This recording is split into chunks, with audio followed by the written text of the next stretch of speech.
Assalamualaikum warahmatullahi wabarakatuh. Halo semuanya, perkenalkan, nama aku Maharani Aprilia Larissa.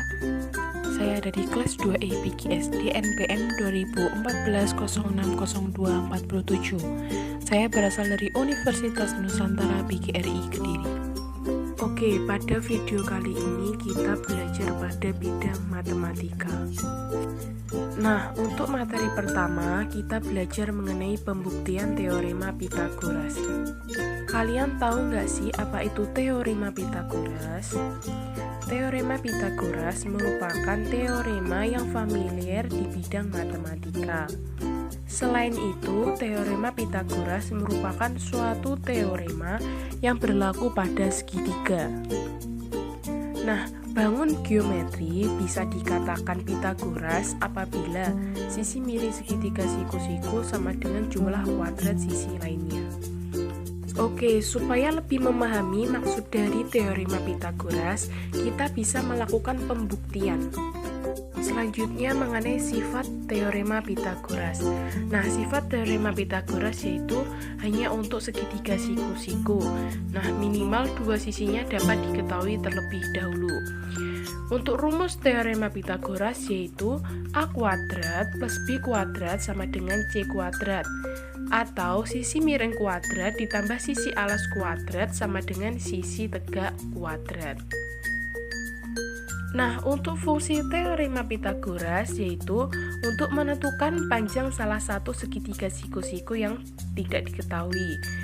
Juga bisa digunakan dalam beberapa perhitungan seperti menentukan panjang diagonal persegi, menentukan diagonal ruang kubus, dan balok. Oke, sebelum melakukan pembuktian, kita bisa menyediakan alat dan bahannya terlebih dahulu. Nah, alat yang kita butuhkan yaitu penggaris, pensil, gunting, dan lem kertas. Untuk bahannya yaitu kertas lipat warna-warni dan kertas HVS.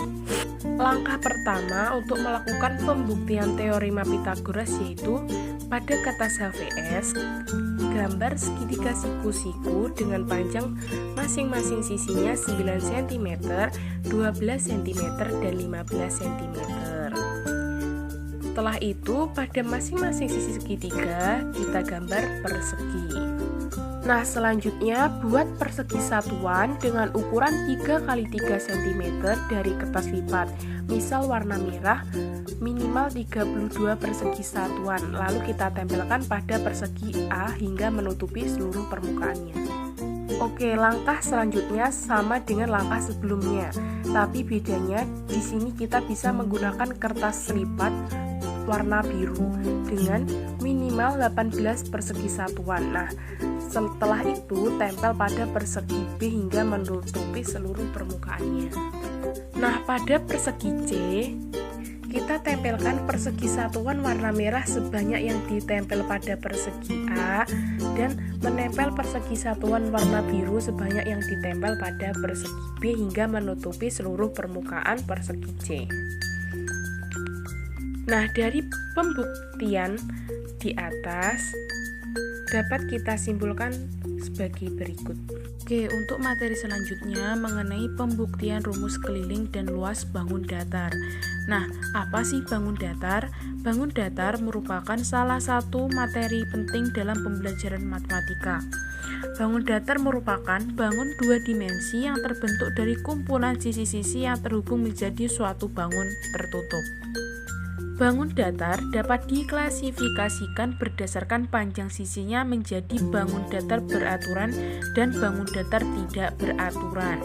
Bangun datar beraturan merupakan bangun datar yang semua sisinya sama panjang dan semua sudutnya sama besar. Nah, untuk lebih jelasnya lagi mengenai pembuktian rumus keliling dan luas bangun datar, kita bisa melakukan pembuktian. Sebelum melakukan pembuktian, kita harus menyediakan alat dan bahannya terlebih dahulu. Nah, berikut ini contoh gambar-gambar pembuktian bangun datar.